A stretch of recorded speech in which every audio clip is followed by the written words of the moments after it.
केवळ जगणे नाही जीवन, मूल्य असावे तुल्य ही भावे, पूर्णत्वाची ओढ असावी, कर्तृत्वाची साथ घडावी, सातत्याने प्रयत्न फळिता उजळीत जाई प्रतिभा,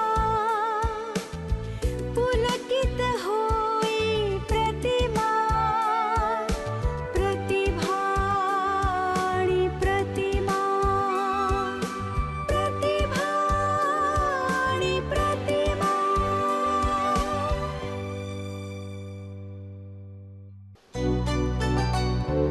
नमस्कार रसिका हो. प्रतिभा आणि प्रतिमामध्ये मी आपल्या सगळ्यांचं मनापासून स्वागत करते. ही गोष्ट तर आपल्या सगळ्यांनाच माहिती आहे की आपला भारत देश, आपली संस्कृती, आपली वैचारिक श्रीमंती किती महान आहे आणि ही श्रीमंती वाढवणारे, जागतिक व्यासपीठावरती आपलं नाव जाज्वल्य करणारे असे थोर अणुशास्त्रज्ञ डॉक्टर अनिल काकोडकर आज आपल्या भेटीला प्रतिभा आणि प्रतिमामध्ये येणार आहेत. पण त्यांना भेटण्याआधी पाहूया त्यांची एक चित्रफीत. समृद्ध भारताला ऊर्जा क्षेत्रात स्वयंपूर्ण बनवण्याचं स्वप्न बाळगणारे डॉक्टर अनिल काकोडकर 11 नोव्हेंबर 1943 सालच्या युगातले मध्य प्रदेशातील बडगावी गावात गांधीवादी स्वातंत्र्य सैनिक असलेल्या पुरुषोत्तम आणि कमला काकोडकर यांचे सुपुत्र. मुंबईच्या रुपारेल कॉलेजमधून मेकॅनिकल तंत्र विद्या पारंगत होऊन त्यांनी लगेचच भाभा अणुसंशोधन केंद्र गाठलं. रिॲक्टर इंजिनिअरिंगच्या विभागात बनणाऱ्या ध्रुव रिॲक्टरमध्ये नवीन आणि उच्च तंत्रज्ञान वापरून भारताच्या अणुऊर्जा तंत्रज्ञानात मोलाची भर टाकली. भारतातील अनेक महत्त्वाची वैज्ञानिक पदं सांभाळणारे आणि अणुचाचणीतील मुख्य शास्त्रज्ञ होण्याव्यतिरिक्त डॉक्टर काकोडकर हे थोरियम या इंधनावर आधारित अणुऊर्जेच्या स्वदेशी तंत्रज्ञानाचे जनक म्हणूनही ओळखले जातात. पद्मश्री, पद्मभूषण आणि पद्मविभूषण या राष्ट्रीय पुरस्कार प्राप्त, रॉकवेल पदक, फिकी पुरस्कार या पदाचे मानकरी, विज्ञान जगतातील संशोधनपर अभ्यासू पुस्तकांचे लेखक, अणुविश्वातील ध्रुव डॉक्टर अनिल काकोडकर यांची प्रतिमा सर्वश्रुत तर आहेच, पण आज जाणून घेऊया त्यांच्या प्रत्यक्ष भेटीतून त्यांची प्रतिमा. तर रसिका हो, भारतीय अणु ऊर्जा मंडळाचे अध्यक्ष डॉक्टर होमी भाभा अणु संशोधन केंद्राचे संचालक डॉक्टर अनिल काकोडकर यांनी चक्क आपल्याला त्यांच्या घरी बोलवलंय. खरंच आपण भाग्यवान आहोत. पण त्यांच्या घरी जाण्याआधी मंडळी आपल्याला पहिल्यांदा दिसतात ते त्यांचे अंगरक्षक. इतक्या पोलिसांचा ताफा चिरत जेव्हा आपण घरात जातो तेव्हा आपल्याला भेटतो एक सच्चा, साधा, प्रामाणिक आणि बुद्धिमत्तेने श्रीमंत माणूस, एक सच्चा भारतीय. भेटूया डॉक्टर अनिल काकोडकर यांना त्यांच्याच घरी. चला.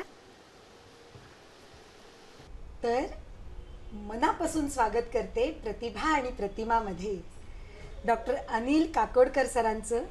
नमस्कार सर, खरं तर आज तुम्ही तुमच्या घरी आम्हाला सह्याद्री वाहिनीला येऊ दिलं म्हणून तुमचे आणि बहिणींचे मनापासून आभार. हां, आणि आम्हाला पण आनंद आहे खूप. नाही म्हणजे मी अवाक आहे.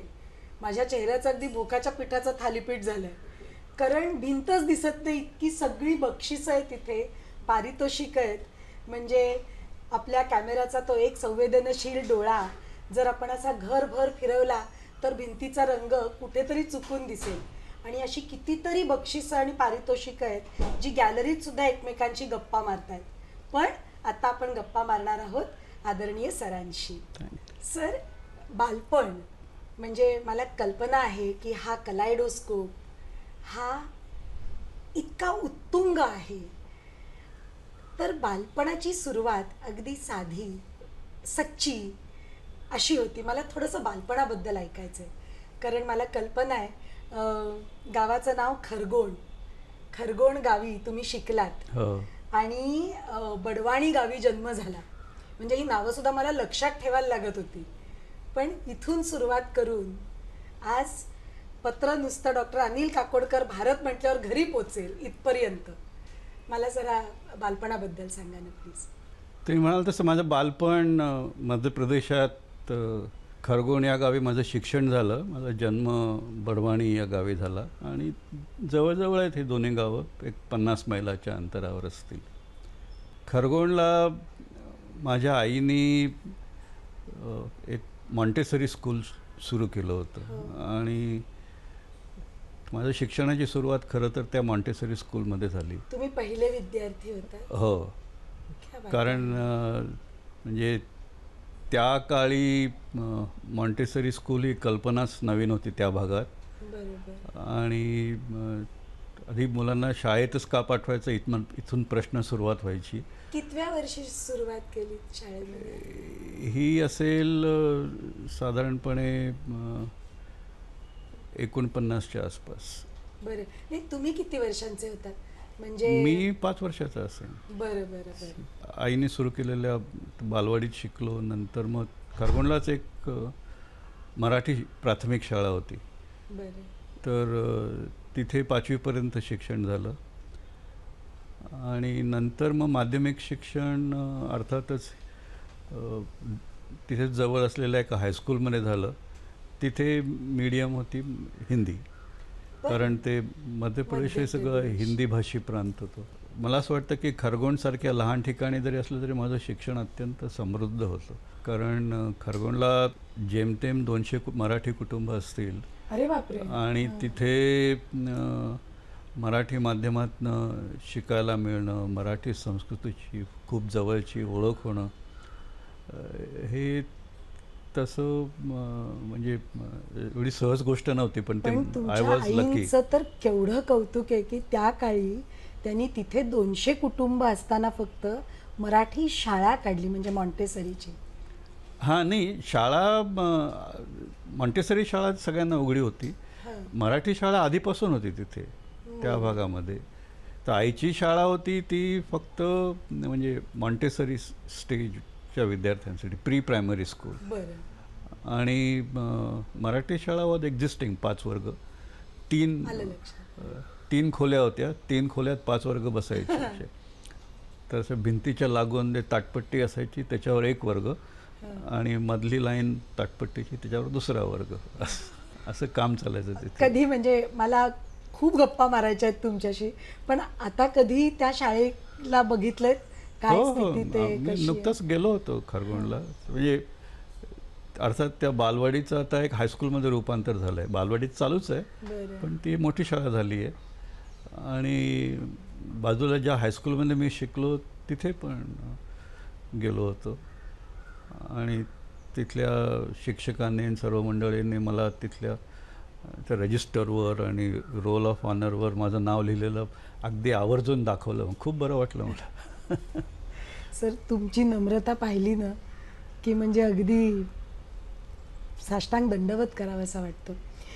कधी कळलं त्यांना की आपल्या समोरचा विद्यार्थी हा इतका तैल बुद्धिमत्तेचा आणि कुशाग्र आहे? गुरुजींचा एखादा किस्सा किंवा शिक्षकांचा एखादा किस्सा? नाही, असं नाही.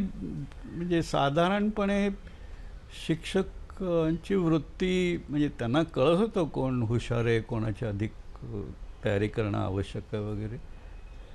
पण ते म्हणजे सर्व विद्यार्थ्यांना सारखी वागणूक देत होते. मित्रांबरोबरचा एखादा किस्सा आहे? तर नाही, पण सांगतो ना. म्हणजे मला वाटतं मी जेव्हा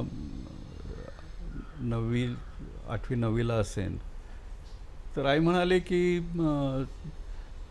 आता 10वी जवळ आली आहे, मार्क चांगले मिळाले पाहिजेत, तर तू शिकवणीला जा. तर आम्हाला एक गणित शिकवणारे सर होते, बुद्धिवंत सर त्यांचं नावच. हां. तर मी त्यांच्याकडे गेलो आणि ते शिकवण्या घेत होते आणि मी गेलो तेव्हा तिथे ॲक्च्युली 4-5 मुलं अभ्यासाला बसली होती त्यांच्या घरी. तर मी गेलो आणि सांगितलं सरांना की सर मला पण तुमच्याकडे शिकवणीला यायचं आहे. तर ते म्हणजे ओरडले नाही, पण तरी थोड्या रागीट आवाजात, तुला कशाला रे शिकवण पाहिजे. म्हटलं असं नाही तर 10वीमध्ये चांगले मार्क मिळवायचे तर थोडी तयारी करण्याच्या दृष्टीने वगैरे. आणि त्याने चक्क मला सगळ्यांच्या समोर मोठ्या आवाजात सांगितलं, ज्या मुलांना पास व्हायची म्हणजे शक्यता वाटत नाही, शाश्वती वाटत नाही, ते शिकवणीला येतात. तुला तसा प्रॉब्लेम आहे का? म्हटलं नाही सर, तसा प्रॉब्लेम नाही आहे, पण तयारी करण्याच्या. मग तुला कोणी नाही सांगितलं, तू ये, केव्हाही ये, कुठलाही प्रश्न अडला तरी विचार, कुठेही विचार, घरी ये, शाळेमध्ये विचार, पण परत शिकवणीचं नाव काढशील तर याद राख. मला इथे ना एक गोष्ट अधोरेखित करायची आहे, माफी मागते तुमची की मी मध्ये बोलतेय, पण आता किती बदललंय हो, मानसिकताच बदलली. हो, पुष्कळ. म्हणजे असे विद्यार्थी, असे गुरुजन, अशी शिक्षण पद्धती आणि असं त्याचं आकलन जे व्हायला हवं ते होतच नाहीये सर. नाही, ते खरं आहे. म्हणजे कारण काय आहे की आजकाल म्हणजे आपल्या देशातच सगळीकडे एकूण सगळ्याच गोष्टीची संख्या जास्त आहे, विद्यार्थ्यांची पण संख्या जास्त आहे, आणि त्या मानाने उपलब्ध संधी कमी पडतात, आणि मग एक प्रकारची रॅट रेस जी सुरू होते त्याच्यामध्ये अक्षरशः मुलं भरडली जातात ती. आणि अर्थातच मग त्याचं व्यापारीकरण सुरू होतं, मग कोचिंग क्लास अमकं तमकं, तर त्यामुळे सगळं वातावरण बदललेलं आहे. आपण परत तुमच्या शाळेत डोकावूया. तर शाळेमध्ये म्हणजे एक तर ते मला आठवतं खूप, आणि तर म्हणजे असं जाणवायचं की सगळ्यांचं आपल्याकडे लक्ष आहे, सगळं आपलं. दडपण यायचं सर कधी? हो, दडपण तर खूप यायचं. म्हणजे कारण ते छोटंसं गाव होतं ना, जरा काही कुठे समजा एखादा बर्फाचा गोळा खाल्ला किंवा कुल्फी खाल्ली आणि एखाद्या सरांनी जर बघितलं तर संध्याकाळपर्यंत आईकडे ती बातमी पोचलेली असायची.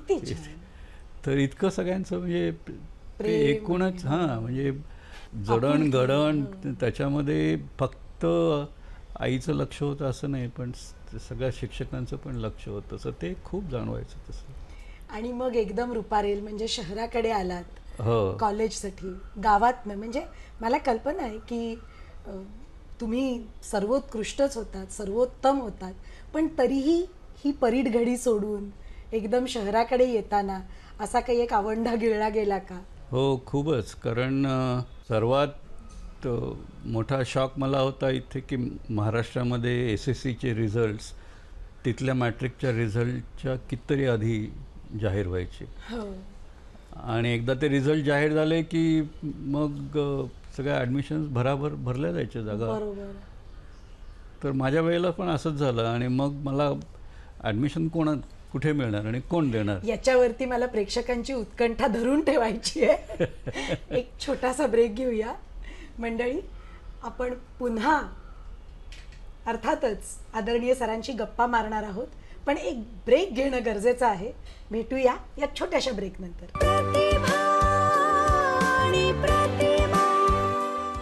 रसिक हो, ब्रेक नंतर पुन्हा एकदा स्वागत करते प्रतिभा आणि प्रतिमामध्ये, आणि आपण गप्पा मारतोय आदरणीय डॉक्टर अनिल काकोडकर सरांशी. सर, तुमचा रिझल्ट त्याच्याबद्दल आपण बोलत होतो. हो, तर म्हणजे मला तेव्हा थोडंसं संकट होतं की आता आपला रिझल्ट लागला नाही, इथले रिझल्ट्स लागले, आता माझं ॲडमिशन मिळेल कशी, आणि नाही मिळाले तर माझं वर्ष बुडेल. म्हणून मग मी म्हणजे एका ओळखीच्या थ्रू रुपारेल कॉलेजचे व्हाईस प्रिन्सिपल प्रोफेसर भिडे, नाना भिडे म्हणायचो होतं त्यांना, त्यांच्याकडे गेलो आणि त्यांना ही समस्या सांगितली. तर काय नाही, ते म्हणाले किती मार्क मिळतील. म्हटलं आता ते कसं सांगू मी, माझा रिझल्टच लागलेला नाही. तर फर्स्ट क्लास मिळेल का? असं म्हटलं हो, फर्स्ट क्लास मिळेल. तर मग ठीक आहे, उद्या तू ऑफिसमध्ये ये, मी तुला प्रोव्हिजनल ॲडमिशन देतो, फर्स्ट क्लास नाही मिळालं तर हाकलून देईन. म्हटलं ठीक आहे, आणि मला तशी रुपारेल कॉलेजमध्ये ॲडमिशन मिळाली. हेही नवीन आहे. हो, आजकाल खरं म्हणजे अशी ॲडमिशन कोणी देणार नाही. नाही, पण इथे थांबू नका, निकाल काय लागला ते तुमच्या मुखातनं ऐकण्यामध्ये फार आनंद होईल. त्याच्यानंतर मग अर्थातच फर्स्ट इयर इंटरची परीक्षा झाली. सर, तुम्ही पहिले आला होतात ना? पहिला असं नाही, कारण ते असे फक्त 12वीचे मार्क धरले तर एक आहे, 12वीचे सगळ्या विषयांचे मार्क धरले तर एक दुसरं आहे. त्याच्यानंतर इंजिनिअरिंग कॉलेजच्या ॲडमिशनसाठी PCB, टेक्निकल PCI हायस्कूल बरोबर, आणि बरोबर. इतर असे ॲड होतात.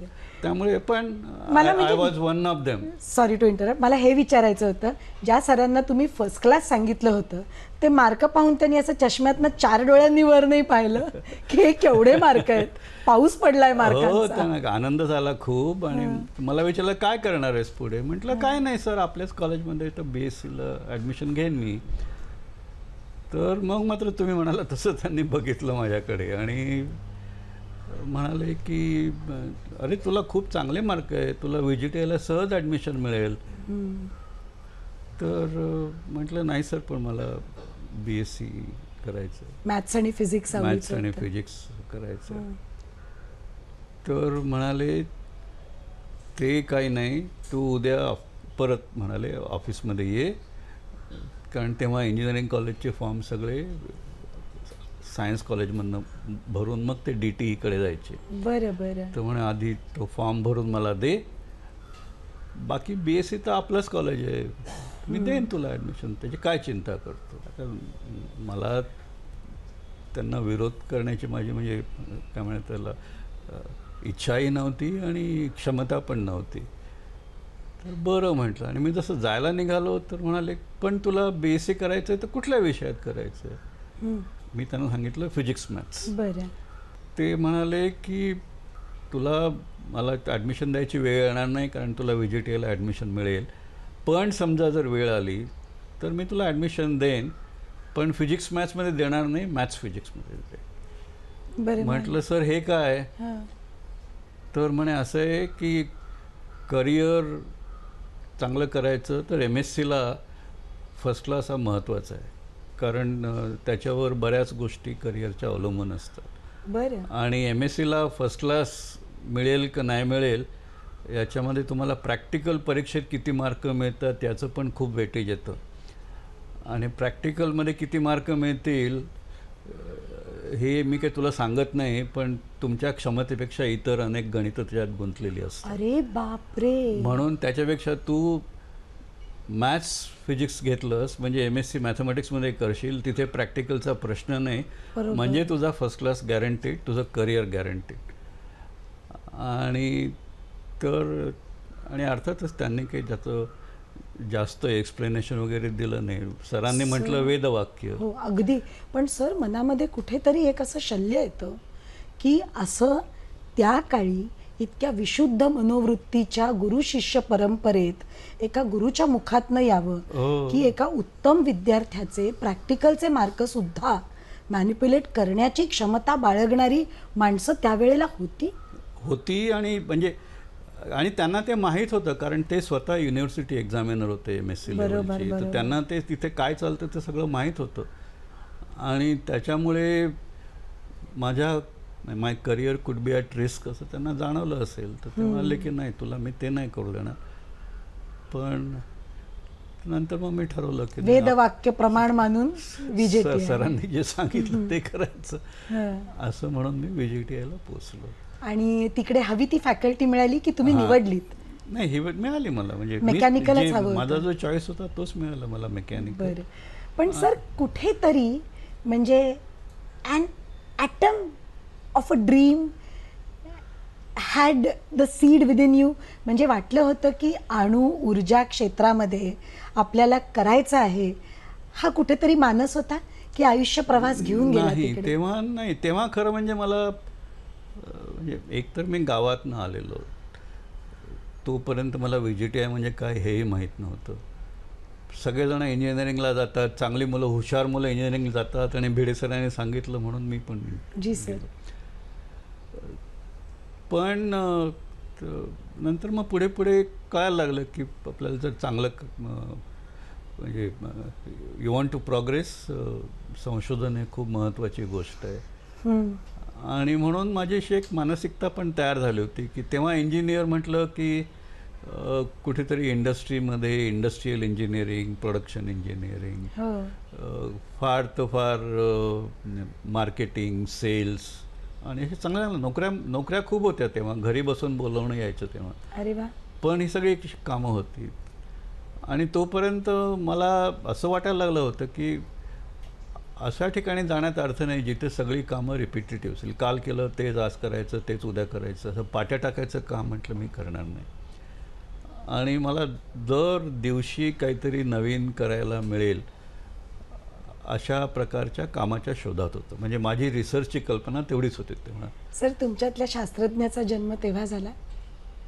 शास्त्रज्ञ जन्म मला वाटतं त्याच्यानंतर मग मी खूप इतर लोकांनी मला मार्गदर्शन केलं, साहित्य सांगितलं आणि मग कळलं की मुंबईतच BARC आहे, ते फॉर्म BARC बद्दल बोलण्याआधी म्हणजे आता मला जितकं माहिती आहे त्याप्रमाणे की आता सुद्धा VJTI IITला कॅम्पसमध्येच ॲडमिशन नोकऱ्या मिळतात हो. आणि त्यांच्यासाठी इंटरव्ह्यूज होतात.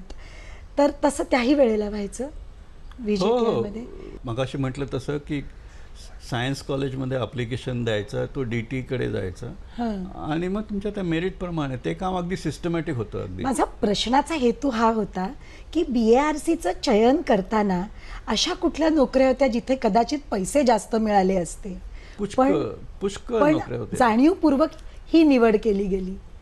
पुष्कळ नोकऱ्या होत्या. खरं म्हणजे असं आहे की तेव्हा म्हणजे मार्केटिंग सगळ्यात पेईंग ब्रांच होती, खूप पेईंग ब्रांच होती आणि नोकऱ्या खूप मुबलक होत्या तेव्हा इंजिनियरसाठी. म्हणजे घरी पत्र यायची की आम्हाला कळलं की तुम्ही यावर्षी फायनल परीक्षेला बसलाय, Bला बसलाय आणि मग आमच्या कंपनीचा हा पोर्टफोलिओ आहे, तुम्हाला जर इंटरेस्ट असेल तर तुम्ही हा फॉर्म अटॅच केलेला आहे, तो भरून पाठवा, मग आपण इंटरव्ह्यूची व्यवस्था करू. सर, कितीतरी हुशार मुलं देवाला म्हणतील आधी का नाही जन्माला घातलं. खरोखर काय झाली असती तेव्हा खरोखर जॉब मार्केट खूप सोपं होतं इंजिनियर्ससाठी.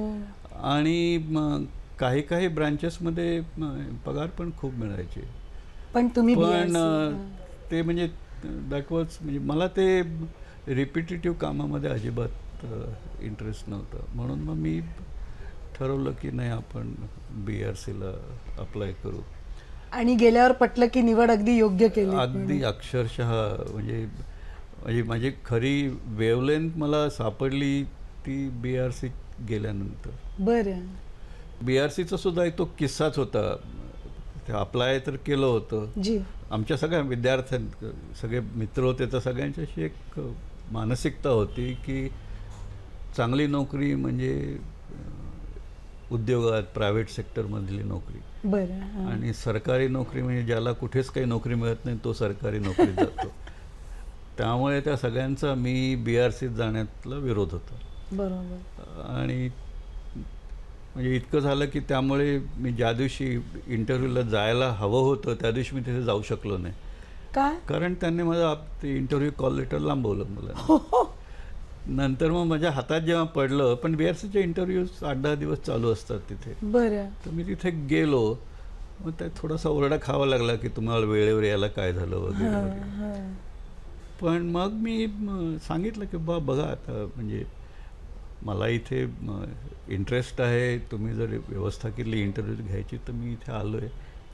तुम्हाला वाटलं असेल की मी वेळेवर नाही आलो म्हणून आता शक्य नाही तर मी जातो.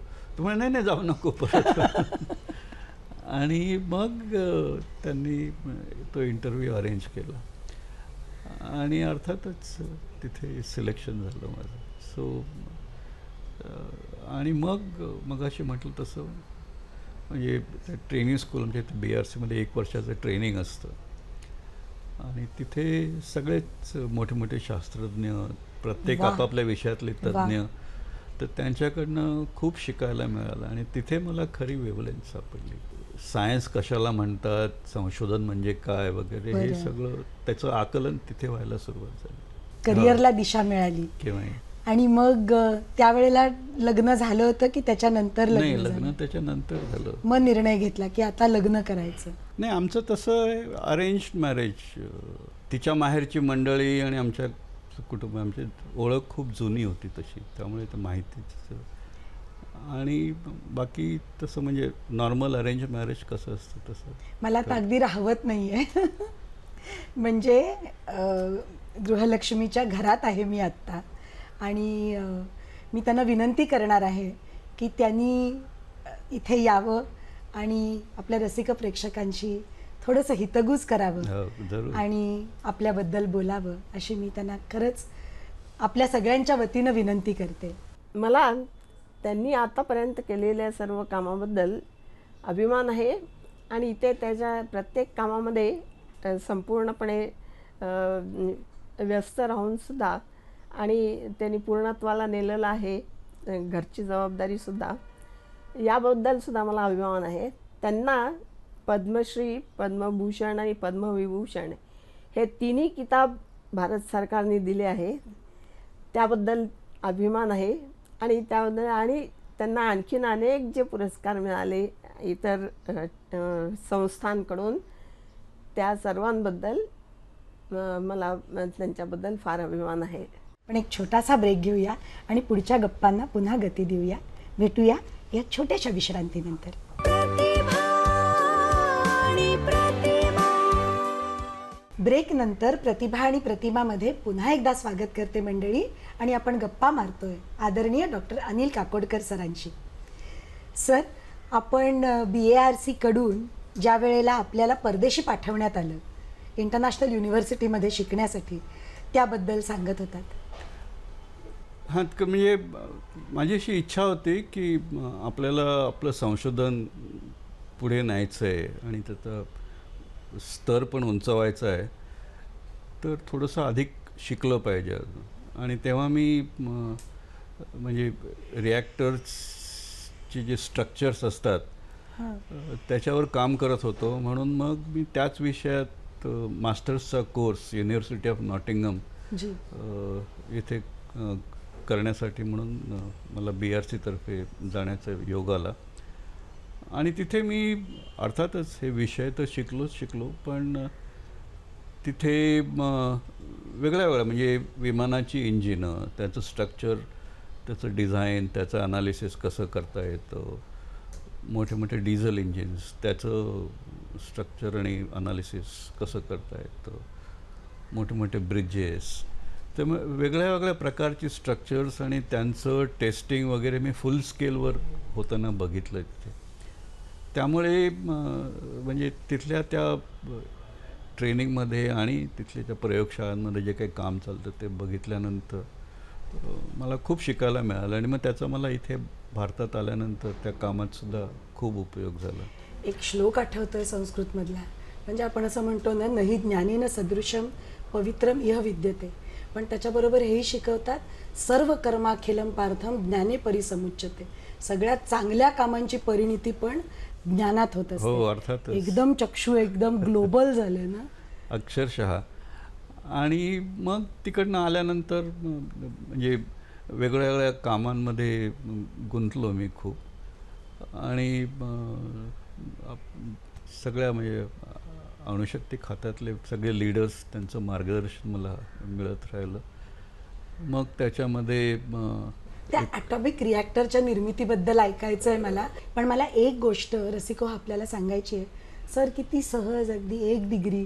सरांकडे 21 डॉक्टरेट्स आहेत, म्हणजे जितक्या मी वाचल्या आहेत, अजून कितीतरी असतील. सर, त्या रिॲक्टरबद्दल सांगा ना. तर ते म्हणजे तेव्हा असं ठरलं BARCमध्ये की आपण एक मोठी 100 मेगावॉट शक्तीची संशोधन करण्यासाठी म्हणून एक अणुभट्टी बांधावी. आणि त्या कामासाठी मला पूर्णपणे स्वातंत्र्य मिळालं की तू कसं डिझाईन करायचं वगैरे ते तू ठरव. आणि अर्थातच एका बाजूला सर्वांना पटवून द्यायला लागलं की आपण जे काही करतोय ते करण्यासारखं आहे आणि त्याचा उपयोग पण आहे, करणं आवश्यक पण आहे, देशहिताचं आहे. आणि दुसऱ्या बाजूला मग त्या अनुषंगाने नवीन प्रश्न, चॅलेंजेस पुढे येत राहिले आणि त्याची सोडवणूक करण्यास म्हणजे संशोधन करण्यास खूप मजा होती त्याचं. आणि ती जवळपास 7-8 वर्ष त्या अणुभट्टीच्या निर्मिती गेली. आणि त्यावेळेला मला प्रचंड अनुभव मिळाला. ती भट्टी अजून पण चालू आहे व्यवस्थितपणे. तर it was. Sir, doctor Ramanna आपल्या म्हणजे आपल्यासोबत आपण त्यांच्यासोबत ज्या वेळेला गेला होता तेव्हाचा एक फार सुंदर किस्सा मी हो. वाचलेला आहे. मला खूप आवडेल आपल्या प्रतिभा आणि प्रतिमाच्या प्रेक्षकांना आपण तो जर सांगितलात तर. जरूर. डॉक्टर रामण्णा तसं म्हणजे माझ्यासाठी म्हणजे तुम्ही जर मला विचारलं की सगळ्यात महत्त्वाचा आणि सगळ्यात मोठा मेंटर कोण, तर मी डॉक्टर रामण्णांचं नाव घेईन. BRC मध्ये BRC मध्ये. बरं. आणि हा जो किस्सा आहे तो ते अणुशक्ती खात्याचे चेअरमन असतानाचा आहे. तर एक दिवस मला त्यांचा निरोप आला आणि म्हणाले की मी परदेशी दौऱ्यावर चालतोय, तू पण माझ्याबरोबर चल. हां.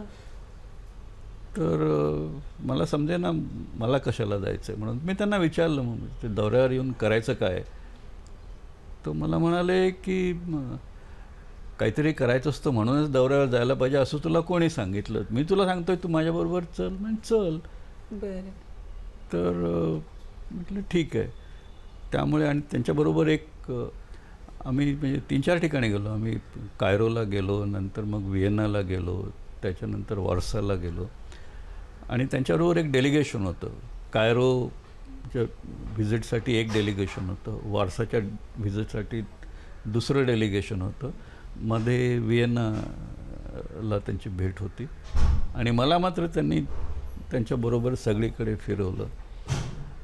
आणि ती म्हणजे नंतर म्हणजे असं लक्षात आलं की तो त्यांच्या मेंटरिंगचा एक भाग होता की कुठे कसं वागायचं, कुठे काय करायचं. तर ते प्रत्येक वेळेला म्हणजे व्हिएन्नाच्या त्या बैठकीमध्ये ती खरं म्हणजे एक scientific advisory committee to director general अशी मोठी उच्चस्तरीय समिती होती, त्याच्यामध्ये ते सदस्य होते तेव्हा. पण त्यांनी मला त्यांच्याबरोबर बसवून घेतलं ऑफिशियल मीटिंगमध्ये आणि प्रत्येक वेळेला काही एखादं स्टेटमेंट. ते जगातले शास्त्रज्ञ येतात, सगळ्या जगातले शास्त्रज्ञ, सगळ्यात उच्च. हो सगळे म्हणजे त्याच दर्जे चेअरमन वेगळ्या वेगळ्या सगळ्या ठिकाणच्या. मीटिंग्स गोपनीय असतात सर, कळत नाही काय झालं याच्यातलं ते बाहेर. नाही थोडासा मीडियाला. अहवाल देतात पण सगळ्याच गोष्टी काही बाहेर येत नाही. बरोबर. कारण पण high मला ते level. प्रत्येक वेळेला एखादा मुद्दा झाला की ते त्या मुद्द्याच्या अनुषंगाने आपली बाजू मांडायची आणि मला सांगायचं की असं का म्हणालो, असं करायला पाहिजे, तसं करायला पाहिजे. वा. खूप शिकायला मिळालं. नंतर आम्ही वॉर्साला गेलो. हम्म. तर वॉर्साला गेल्यानंतर तसं तिथल्या त्या प्रयोगशाळांमधनं ती त्यांनी बघितलेली होती. तर म्हणाले तुम्ही ते डेलिगेशन होतं, तर म्हणे तुम्ही सगळेजण जा, मी गेस्ट हाऊसमध्ये थांबतो. आणि मग शेवटची मीटिंग की त्यांना म्हणजे ते चर्चा करायची होती की आता तुम्ही सगळ्या प्रयोगशाळा तर बघितल्या, तर पुढे आपण कोलॅबरेशन कसं करू शकतो त्या अनुषंगाने. अर्थातच डॉक्टर रामण्णा म्हणजे ते चर्चेची सुरुवात करताना त्यांना काय काय बघितलं त्याच्याबद्दल थोडीशी कॉमेंट्री त्या लोकांना फीडबॅक देणं आवश्यक होतं. आणि तर मी त्यांना तसं तोंडी सांगितलं होतं, पण तेव्हा काही त्यांच्याही हातात कागद नव्हता कुठलाच. तर मी त्यांच्या बाजूलाच बसलो होतो. मला म्हणाले की असा एक नोटपॅड होता, तो असं आमच्या मध्ये ठेवला त्यांनी आणि म्हणाला की तू काय काय व्हिजिट्स म्हणजे काय काय बघितलं ते त्याच्यावर फक्त पॉईंट्स लिही. आणि एका बाजूला मी आपले पॉईंट्स लिहितोय, दुसऱ्या बाजूला त्यांनी आपलं भाषण सुरू केलं त्याच्यावर. आणि 10-15 मिनटं त्यांना त्या कोणालाही मीटिंगमध्ये आमच्याही बाजूच्या लोकांना आणि त्यांच्याही बाजूच्या लोकांना कोणालाही कळलं नाही की डॉक्टर रामण्णांनी खरं म्हणजे ते लॅब बघितली नाही पण एवढं सगळं कसं सांगितलं. आणि पण ते तेवढ्या त्या पॉईंट्सवर सर नम्रपणे. आणि मला अक्षरशः घाम फुटला होता तेव्हा की म्हटलं आता हे पण ते मला नाही तू काय काळजी करतो, छान काम केलं, उत्तम काम केलं. मी तर म्हणणार होते की म्हणजे खरंच तुमच्या दोघांची बुद्धिमत्ता एका त्या लईमध्ये इतकी पारदर्शक होती की it was like one soul orating the experiences and making eloquent the secrets of genius. पण ते म्हणजे रामांना तसंच व्यक्तिमत्व होतं, ग्रेट टीचर. सर आणि पोखरण ब्लास्टच्या वेळचं.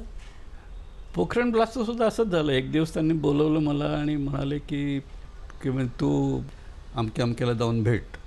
तू म्हटलं काय करायचं आहे, तर म्हणे नाही जाऊन भेट.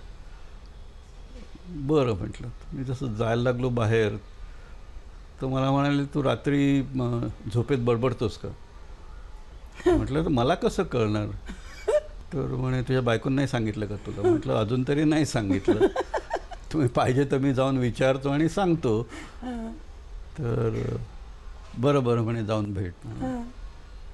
मग आणि ते काम म्हणजे ती पण एक मजा होती. म्हणजे खरं म्हणजे ते काम करणारा जो ग्रुप होता तो काही माझ्या हायरार्कीमधला नव्हता, बाहेरचा ग्रुप होता. बरं. त्यामुळे एका बाजूला इतकं चॅलेंजिंग काम आणि परत सिक्रेसी असल्यामुळे की मला हे काम त्याला सांगतो, ते काम त्याला सांगतो, असं करून होण्यासारखं नव्हतं. प्रत्येक स्वतःच करायला पाहिजे जे काय करायचं ते. चित्रपटात दाखवतात तसं कुठलं तरी स्युडोनिम देतात वगैरे, असं काही असतं की ते सगळं नाट्य रूपांतर असतं घटनेचं? नाही नाही नाही, म्हणजे अर्थात चित्रपटात नाट्य रूपांतर असतं. हो असतंच. पण ते करावं लागतं. कारण असं आहे की सिक्रेसी मेंटेन करायची झाली तर म्हणजे nobody should be able to track it down. मग काय कड्याकुल्प असतात? पुष्कळ. म्हणजे एक तर डॉक्टर रामण्णांचं एक सूत्र होतं की we can keep secrets if you don't write minutes. कुठल्याही बैठकीचे इतिवृत्त लिहिलं की ते कुठे जाईल सांगता येत नाही, म्हणून त्यामुळे त्याचं कुठेही रेकॉर्ड नाही. आणि अर्थातच टीमवर्क इतकं स्ट्रॉंग होतं की प्रत्येकाचा प्रत्येकावर पूर्ण विश्वास आणि एकमेकावर जीव टाकणारी मंडळी सगळी. तर ते आणि तिसरं अर्थातच प्रत्येक गोष्टीला काहीतरी कव्हर असतं. म्हणजे कोणी विचारलं तर कुठे गेला होता, तर असं नाही सांगता येत की मी सांगणार नाही कुठे गेलो. तर कुठेतरी गेलो तर सांगायचं, पण जिथे गेलो ते नाही सांगायचं. बरं. तर असं तर तसं तुम्ही म्हणाल तसं सुडोनेम. बऱ्याच वेळेला टूरवर कुठे गेलं तरी दुसऱ्या नावाने जायचं. अमक्या ठिकाणी जायचं तर तिकीट भलतीकडचं काढायचं, मग तिथून मग परत डिटूर करून जायचं. म्हणजे nobody should be able to track you down. तुम्ही सांगत होतात मला एकाना भेटायला सांगितलं. हां, तर मग तिथे गेलो आम्ही आणि मग ते सगळा अभ्यास केला मी आणि त्या कामाची सुरुवात केली. ते कोण होते ज्यांना भेटायला सांगितलं होतं? ते एक आमचे सोनी नावाचे न्यूक्लिअर फिजिक्समध्ये. आणि आपण पोखरण केलं ते स्वयंपूर्ण भारताचंच होतं, म्हणजे त्याच्यामध्ये रशियाची मदत वगैरे नाही नाही, अजिबात नाही. 100% म्हणजे कन्सेप्ट सुद्धा भारतातली होती. त्याचं संबंध आराखडे तयार केले ते आपल्या इथल्या लोकांनी केले आणि त्याचं इम्प्लिमेंटेशन पण आपल्या लोकांनीच केलं. मग रशियाच्या राष्ट्राध्यक्षांबरोबर आपला एक फोटो पाहिला होता मी. हो. तो कशाच्या संदर्भात होता मग? ते म्हणजे जेव्हा 98 सालच्या टेस्ट झाल्या त्याच्यानंतर अर्थातच फॉर्मली सगळे जगातले सगळे देश भारताच्या विरुद्ध गेले. गॉर्बचोव्ह ना? कोण होते? नाही, पुतिन होते. बऱ्याच देशांचं त्यांना हे पण त्यांनी खोणगाट बांधली होती की आता हिंदुस्थान एक बलाढ्य देश झालेला आहे. आणि हिंदुस्थान म्हणजे इकॉनॉमिकली ग्रोईंग कंट्री आहे. तिथे खूप म्हणजे मार्केट खूप मोठं आहे. त्यामुळे या देशावर नुसतीच बंधनं घालायची, वाकड्यात जाणं याला काही अर्थ नाही आहे. पण अर्थात आर्किटेक्चर तसं झालं होतं ना भारताच्या विरुद्ध. पण त्यांनी म्हणजे प्रायव्हेटली त्यांना अभिनंदन वगैरे सुद्धा केलेलं आहे त्यांचं. तर त्याच्यानंतरची पहिली भेट, तर तेव्हा पुतिन जेव्हा भारतात आले तर ते म्हणाले की मी BRCत सुद्धा येणार. आणि अर्थात ते ओपनली तर काही बोलणं अशक्यच होतं ते. पण ते म्हणाले की मला सायरस आणि ध्रुवा यांच्या बॅकग्राऊंडमध्ये मला फोटो काढून हवा आहे. आणि ते थोडंसं म्हणजे एकदम व्हेरी अनयुज्युअल अशी गोष्ट होती. पण मग अर्थात त्याच्या फॉर्मॅलिटीज पूर्ण केल्या आम्ही. पण मग त्यांनी तो मुद्दाम तसा फोटो काढून घेतला. तर तुम्ही जो म्हणताय त्यात मी आणि डॉक्टर चिदंबरममध्ये पुतिन जो फोटो आहे तो तसा फोटो आहे. आणि तो फोटो काढल्या जगभर माध्यमांमध्ये पसरवला त्यांनी. It was a way of sending signal to global community. Doctor कलामांबरोबर काम करण्याचा योग आला होता सर? हो, पुष्कळ. कारण डॉक्टर कलामांच्या बरोबर म्हणजे तेव्हा डॉक्टर कलाम हे DRDOचे प्रमुख होते, सायंटिफिक ॲडवायझर टू रक्षामंत्री. आणि BRCच्या कामात दोन गोष्टी आहेत, म्हणजे एका बाजूला वीज आणि शेती आणि जी. स्वास्थ्य वगैरे त्या बाजूचं कामं, आणि दुसरी संरक्षण विषय. तर संरक्षण विषयक जी कामं आहेत ती सगळी DRDO आणि BRC यांच्या सहकार्याने ती पुढे जायची. आणि त्या अनुषंगाने मग न्यूक्लिअर वेपन्सचं काम असो, सबमरीनचं काम असो, डॉक्टर कलामांची सर सतत इतकी मोठी मोठी कामं इतक्या सहज म्हणता त्याच्या तुम्ही. सतत संपर्कात असायचो आम्ही, खूप संपर्क आला त्यांचा. डॉक्टर कलाम खूप चांगली माहिती होती, म्हणजे त्यांचं ते उच्चारच करायचे, माय फ्रेंड अनिल असं. मंडळी, मला असं वाटतं की याच एका वळणावरती आपण एक छोटासा ब्रेक घेऊया. मला बोलायचं चिक्कार आहे, अनेक प्रश्न मनामध्ये माझ्या म्हणजे गर्दी करतायत, पण वेळेचं भान मला राखायचं आहे. एक छोटीशी विश्रांती घेते आणि परत पटकन येते आपल्याशी गप्पा मारायला सरांबरोबर. प्रतिभा आणि प्रतिमा. रसिक हो, आपण गप्पा मारतोय भारतीय अणु ऊर्जेचे जनक आदरणीय डॉक्टर अनिल काकोडकर यांच्याशी. सर, एक प्रश्न असा आहे की शास्त्रज्ञ होण्यासाठी अभ्यास करावा लागतो की शास्त्रज्ञ हाच एक अविरत अभ्यास आहे? या दोन्ही गोष्टी खऱ्या आहेत. त्याचं असं आहे की संशोधनाचा एक अर्थ आपापल्या विषयाच्या ज्या कक्षा आहेत त्या रुंदावणं, पुढे नेणं, म्हणजे ज्ञान पुढे नेणं. संशोधनाचा दुसरा अर्थ की त्या ज्ञानाचा समाजाला, देशाला उपयोग कसा करून घ्यायचा, आणि त्यासाठी म्हणून जे तंत्रज्ञान लागतं ते ज्ञानावर आधारलेलं तंत्रज्ञान विकसित करणं. मला असं वाटतं की शास्त्रज्ञांच्या या दोन्ही जबाबदाऱ्या शास्त्रज्ञांनी पार पाडायच्या असतात. त्यामुळे अभ्यास करणं हे आलंच, आणि त्या अभ्यासाच्या आधारावर समस्यांचं ची सोडवणूक करणं हे पण आलं. म्हणजे जसं आपण ते R&D केलं आणि टेक्नॉलॉजी, R&D केलं आणि ट्रान्सलेशन, असं दोन्ही गोष्टी. तर ट्रान्सलेशन करायचं झालं तेव्हा अभ्यास झालेला असतो, पण ते एखाद्या उपयोगासाठी जर वळवायचं झालं तर मग त्याच्यामध्ये इतर अनेक बाबी सांभाळायला लागतात.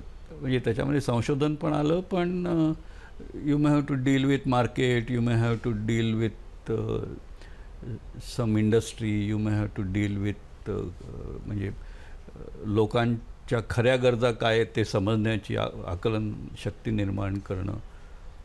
आता हे पण संशोधन आहे, आणि पण ते वेगळ्या प्रकारचं आहे. आणि या दोन्ही गोष्टी एकत्र धरून पुढे जर नेल्या आपण, तर मला वाटतं त्या ज्ञानाचा खरा फायदा देशाला किंवा समाजाला होतो. पण सर, देशाला इतक्या म्हणजे मोठ्या स्तरावर नेताना जेव्हा आपण टेस्ट्स केल्या तेव्हा आपल्याला जागतिक रोषाला सामोरं जावं लागलं होतं. आणि आपल्याला तर म्हणजे प्रथमपुरुषी पहिले आपण मंडळी होतात ज्यांच्यावरती तो रोष असेल, कारण ही विद्वान मंडळी यांनी घडवलं. तर मग कसं काय त्यावेळेला सगळं सुरळीत? नाही, ते होतंच. कारण असं आहे की एक तर म्हणजे आपण म्हणजे अणुशक्तीच्या क्षेत्राबद्दल जर बोलायचं झालं तर अणुशक्तीच्या क्षेत्रात खूप उपयोग आहेत. काही देशाच्या विकासासाठी लागणारे आहेत, काही देशाच्या संरक्षणासाठी लागणारे आहेत. बरोबर. आणि आपल्याला आपल्या पायावर जर उभं राहायचं झालं तर दोन्ही बाबींवर लक्ष ठेवणं हे क्रमप्राप्त होतं. जी. आपण 98च्या टेस्ट केल्या आणि आपण एक अण्वस्त्रधारी देश असं जाहीर केल्यानंतर अर्थातच जगाचा रोष आपल्याकडे वळला. आणि मग दुसरं जे काम, दुसरा जो भाग होता की अणुशक्तीचा उपयोग ऊर्जेसाठी आणि इतरही अनेक शांततामय कारणांसाठी करायचा, त्यासाठी सुद्धा म्हणजे जे एम्बार्गोज होते, बंधनं होती, ती शिथिल कशी करावीत हा पण एक महत्त्वाचा मुद्दा होता. आणि ते हळूहळू म्हणजे आपण प्रयत्न पण केले, पण जगाला पण ते पटायला लागलं की भारतामध्ये अधिक प्रमाणात अणुऊर्जा निर्माण होणं हे अर्थातच भारताच्या हिताचं आहे, पण ते जगाच्या पण हिताचं आहे. कारण एक तर इंधन साधनसामग्री ही हळूहळू कमी होते, त्यामुळे नवीन सामग्रीच्या आधारावर अधिक ऊर्जा निर्मिती आणि भारतामध्ये ऊर्जेच्या गरजा खूप जास्त आहे. ते झाला तर मग जागतिक इंधनावर जे प्रेशर पडणार होतं भारताच्या ऊर्जेच्या आवश्यकतेमुळे ते कमी झालं असतं आणि ते त्यांच्या हिताची गोष्ट आहे. ते जेव्हा त्यांच्या लक्षात आलं आणि दुसरं असंही लक्षात आलं की भारत ही खूप मोठी बाजारपेठ आहे, त्यामुळे त्यांना व्यापारासाठी सुद्धा खूप मोठा वाव आहे. आणि तिसरं, भारतावर बंधनं घालून काही फारसं साध्य होण्यासारखं नव्हतं. आणि म्हणून हळूहळू ते चित्र पालटायला लागलं आणि अर्थातच त्याच्यामध्ये वेगळ्या वेगळ्या देशांशी वेगळ्या वेगळ्या प्रकारच्या चर्चा करणं हे क्रमप्राप्त होतं आणि सगळ्यांना समजावून सांगणं पण क्रमप्राप्त होतं की बघा हे तुमच्याही हिताचं आहे, आमच्याही हिताचं आहे. आणि हे करत मग हळूहळू NSG वेव्हर मिळालं आपल्याला, म्हणजे जी बंधनं होती ती शिथिल करायचं ठरवलं. आणि NSG वेव्हर म्हणजे काय? NSG म्हणजे न्यूक्लिअर सप्लायर्स ग्रुप. तर न्यूक्लिअर सप्लायर्स ग्रुप हे एक आंतरराष्ट्रीय समुदाय आहे आणि त्यांनी भारताच्या टेस्टनंतर असं ठरवलं की भारताला न्यूक्लिअर सामग्री पुरवायची नाही. आणि मग ही जी प्रक्रिया मग सांगितली, चर्चा वगैरे झाल्यानंतर मग त्यांनी असं ठरवलं की नाही, आपण जी बंधनं, त्याची कंडिशन आहे की त्यांनी NPTवर सही केली पाहिजे. आपण तर काही केलेली नाही. बरोबर आहे. पण मग त्यांनी ठरवलं की नाही, भारताचा आपण अपवाद करूया असं. अरे वा. आणि मग त्यांनी असं ठरवलं की आपण भारताशी सहकार्य करूया. त्यामुळे आज आपल्याकडे आपण परदेशातनं इंधनं आयात करू शकतो, युरेनियम आयात करू शकतो. आपण परदेशातनं अणुभट्टी आपल्याला हव्यास, आपण तंत्रज्ञान आपलं स्वतःच विकसित केलेलं आहे, पण आपल्याला हव्यात आपण परदेशातनं अणुभट्ट्या आयात करू शकतो. आणि आपली म्हणजे एक संरक्षण विषयक जी ऑटॉनॉमी आहे की आपण आपला कार्यक्रम आपल्या बळावर चालवू, ती ऑटॉनॉमी अबाधित आहे. तर ते पण आपण साध्य केले. त्यामुळे इंडिया हॅज अराइव्ड. सर, तुम्ही जागतिक पातळीवरती देशाला पडणारे प्रश्न सोडवताय, तो स्ट्रेस झेलताय. सर, कधी असा कुठला क्षण आला की नाही, हे नाही सहन होत, हे शक्य नाही? नाही, असं म्हणजे असं आहे की आपल्या इथे सुद्धा बऱ्याच लोकांची अशी भावना आहे की एखादा म्हणजे परदेशी बलाढ्य देश, उदाहरणार्थ अमेरिका. जी सर. तर आपण जर सहकार्याच्या गोष्टी करायची सुरुवात केली की त्यांना असं वाटतं की स्वर्ग अवतरलं. आता अशा प्रकारच्या चर्चा करताना आपल्याला थोडंसं तारतम्य बाळगणं हे आवश्यक आहे की आपण सहकार्य करू, पण मगाशी जसं म्हटलं की आपल्याला जी ऑटॉनॉमी, आपल्या स्वतःच्या डेव्हलपमेंटबद्दल किंवा संरक्षण सिद्धतेबद्दल आपले निर्णय आपणच घेऊ, तिथे कोणी लुडबुड करायचं कारण नाही. ती अबाधित राखण्यासाठी म्हणून जे एक कणखरपणा दाखवायला हवा किंवा ज्याला आपण इंग्रजीत म्हणतो की we should draw red lines, की ती रेड लाईन कोणी पण पार करायची नाही. तर मग जे लोक खूप आतुर झालेले असतात त्यांना वाटतं की अरे हा काय एवढी चांगली संधी आलेली, हा वाया घालवणार असं. बरं. आणि मग घरातच विरोध निर्माण होतो. बरोबर. भारत आणि अमेरिका एवढ्या जवळ येतात आहेत आणि उगाचच कंडिशन्स घालून ही संधी घालवणार का काय. तर थोडंसं उद्विग्न तर व्हायला होतं तसं. पण त्यावेळेला ते फर्मनेस महत्त्वाची होती आणि मला सपोर्टही मिळाला अर्थात सगळ्यात. पण त्या ह्याच्यातनं मी व्यवस्थित पार पडलो, हे मात्र खरं आहे. आणि नंतर आता सगळ्यांना पटलं की ते जे काय स्वप्न होतं ते झालं, मिळालं. पण आपण आपल्या ज्या रेड लाईन्स आहेत त्या अबाधित लक्ष्मण रेषा नाही पाहिजे. जी जी सर, म्हणजे you deserve the best, the bestest best. पण एवढं सगळं असताना तरीसुद्धा म्हणजे मी स्वतःला अत्यंत भाग्यवान समजते की MKCLमध्ये, महाराष्ट्र नॉलेज काउन्सिलमध्ये आपण विद्यार्थी दशेतल्या मुलांच्या परीक्षा पद्धतीपासून त्यांना घडवण्याच्या प्रक्रियेमध्ये सक्रिय आहात. तुम्ही MKCL बद्दल सांगा. नाही, या विषयावर मला फक्त बोलायला खूप आवडेल.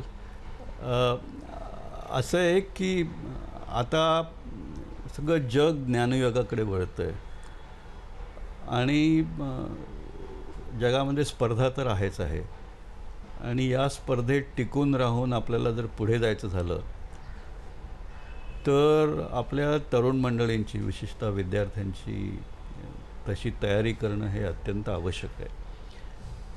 आणि ती करताना म्हणजे येणाऱ्या युगाच्या पाऊलखुणा ओळखून त्या अनुषंगाने या मुलांची तयारी करायची, नॉलेज टेक्नॉलॉजीजवर आधारित तयारी करायची. जगात कुठल्याही देशापेक्षा जर भारताला सर्वश्रेष्ठ तंत्रज्ञान दृष्टी करायचं झालं तर मला वाटतं अशा प्रकारच्या शिक्षणाचं खूप महत्त्व आहे. आणि MKCL हे प्रिसाइजली ते काम करतं आहे आणि खूप चांगलं काम करतं आहे आणि खूप मुलांच्यापर्यंत ते काम पोचलेलं आहे. अगदी गाव खेड्याकडे खेड्यापर्यंत ते पोचलेलं आहे. आणि मला वाटतं हे एक म्हणजे भविष्यातील भारताच्या उच्च स्थानाकडे जाताना ही तयारी ही सर्वात महत्त्वाची आहे असं मी मानतो आणि म्हणूनच या कामात मला विशेष रस वाटतो. सर, इतक्या मुलांना तुम्ही घडवताय, देश घडवताय, युवा पिढी घडवताय. पल्लवी आणि उमाबद्दल सांगा ना. पल्लवी आणि उमा माझ्या मुली, दोन्ही मुली. त्या दोन्ही तसं जर बघितलं तर त्या इलेक्ट्रॉनिक्स IT या क्षेत्रातल्या आहेत. बरं. आणि त्यांनी त्या क्षेत्रात कामं अर्थात केली, म्हणजे पुष्कळ 10-15 वर्ष खूप कामं केली. पण आता त्या दोन्ही पण म्हणजे एक शिक्षण क्षेत्रात आणि विद्यार्थ्यांना प्रोत्साहन देण्याच्या क्षेत्रामध्ये त्या कार्यरत आहेत. आणि अर्थातच आपापलं कुटुंब, घर सांभाळून ते काम करतात. त्या I am very happy. Sir, कुठलं स्वप्न आहे तुमचं? आपल्या सगळ्यांनाच, अख्ख्या जगाला भेडसावणाऱ्या खूप मोठ्या समस्या आहेत. जी.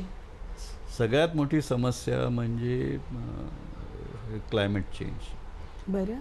आणि क्लायमेट चेंजचा डिरेक्ट संबंध ऊर्जेच्या निर्मितीशी आहे. जी सर. आणि ऊर्जा तर पाहिजे आपल्याला, कारण आपला विकास साधायचा तर ऊर्जा हवी. पण ती ऊर्जा अशी हवी की ज्यायोगे कार्बन डायऑक्साईडचं उत्सर्जन होणार नाही. आणि अर्थात म्हणूनच आपण सौर ऊर्जेला खूप प्राधान्य देतो आहे, पवन ऊर्जेला प्राधान्य देतो आहे. पण या सगळ्या ऊर्जा याला आपण म्हणतो व्हेरिएबल एनर्जी, फ्लक्च्युएट होत राहतात. विजेची जी ग्रीड असते आपल्याला तारेतनं आपल्या घरी, त्याच्यामध्ये व्होल्टेज फ्लक्च्युएशन झालं तर काय परिणाम घडतो आपल्याला माहीत आहे. जी सर. त्यामुळे जर ती ग्रीड व्यवस्थित चालवायची झाली तर त्याच्यामध्ये बेसलोड एनर्जी निर्माण व्हायला पाहिजे, की ज्याच्यामध्ये जी फ्लक्च्युएट होत नाही, स्टेबल एनर्जी निर्माण व्हायला पाहिजे. कार्बन डायऑक्साईडचं उत्सर्जन न होणारी अशी बेसलोड एनर्जी म्हणजे एकमेव न्यूक्लिअर एनर्जी आहे. बरं. त्यामुळे मला असं वाटतं की आपण ते भारतासाठी साध्य केलं पाहिजे, पण सगळ्या जगाची पण ती आवश्यकता आहे. आणि भारताकडे आपल्याकडे थोरियमचे खूप मोठे साठे उपलब्ध आहेत. त्यामुळे थोरियमच्या वापराच्या माध्यमातून आपण भारताच्या आणि जगाच्या ऊर्जेच्या गरजा भागवू शकतो. आणि ते पण अशा प्रकारे की त्याच्यातनं आपण हे जे क्लायमेट चेंजची जी समस्या भेडसावते आपल्याला, तिचं पण समाधान भागवू शकतो.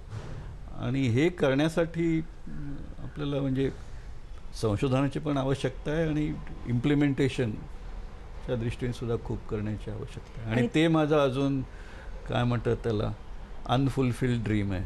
पण त्या दिशेने प्रयत्न सुरू झालेले हो आहेत, सर. हो, अर्थातच ते सर, केव्हा तरी पूर्ण होईल याची खात्री आहे. सर, नक्की पूर्ण होईल. पांडुरंगालाच काळजी आपली, आणि तुमच्या हाती दिली आहे ना धुरा त्यांनी आम्हाला सांभाळण्याची. सर, आपल्याला मनापासून नमस्कार करते. आपल्या दोघांना नमस्कार करते. आणि मंडळी, मनापासून सांगते की आज प्रतिभा आणि प्रतिमाच्या या कार्यक्रमाच्या निमित्त या घरी आले आणि जी श्रीमंती मी माझ्यासोबत घेऊन जात आहे आज, मला खात्री आहे प्रतिभा आणि प्रतिमाचा प्रत्येक प्रेक्षक आपल्या मनामध्ये त्या श्रीमंतीला आज त्यांनी रुजवलेला असेल. आणि एक गोष्ट जाणवली ती अशी की सरांची ही प्रतिभा, या प्रतिभेमुळे किशोरवयीन मुलांच्या मनामध्ये, युवकांच्या मनामध्ये जे अंकुर रुजले जातील त्याची परिणिती अशा उत्तुंग प्रतिमेमध्ये व्हावी याची ऊर्जा प्रत्येक किशोराला आणि प्रत्येक युवकाला नक्कीच आज मिळाली असेल असा विश्वास वाटतो. सर, पुन्हा एकदा मनापासून आभार खूप मानते. धन्यवाद. खूप खूप थँक्यू. धन्यवाद. तुल्य ही भा